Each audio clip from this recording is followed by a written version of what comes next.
Hello, David. It's your old friend, Robert Dean Steele. I'm looking today at Romans 4:21. Romans 4:21, in essence, David, is saying this: keep your promises. Where is the best place? Where is the most important place to keep your promises? Is in your own home with those that you love and care about. So what often happens to us is we say to ourselves, well, it's just my family members. And because they're my family members, they understand. They fully conceive and, know me. And they know that occasionally I say I'm going to do something and I don't do it. But the reality is, David, we need to be the most honest with people that we know and love. Because you know what? They are the people that are going to be with us through thick and thin. You don't want to disappoint them. You don't want to lie to them. And it all begins, David, in that place of prayer. You see, God has given us so many wonderful promises. And God is not a liar that he is not going to do what he says he's going to do. He will always do what he says he's going to do.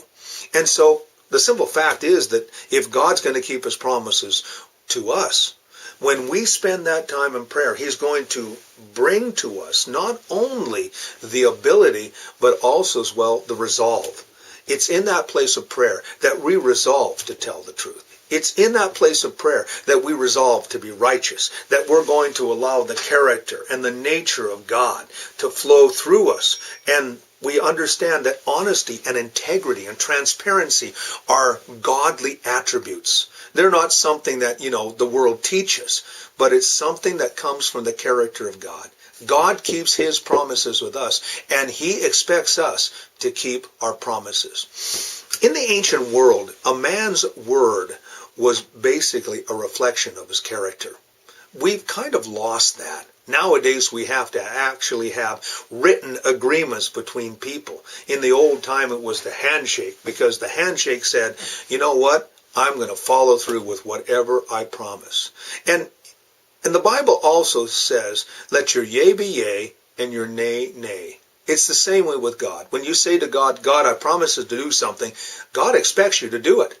So if you say you're going to do something, make sure that you do it. Because it's absolute sin. But all of that resolve, all of that concept, all of that idea comes in that place of prayer, where God communicates those attributes of integrity and character and honesty into your heart.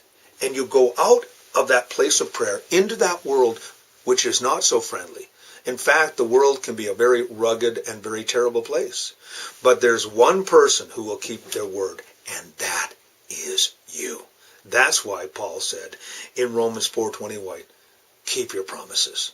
It all starts in prayer, but hallelujah, we can do it because we can do all things through Christ who strengthens us. Isn't that wonderful to know, David? Thank you, David, for listening to me today. Have yourself a great and godly day. It's your old friend, Robert Dean Steele.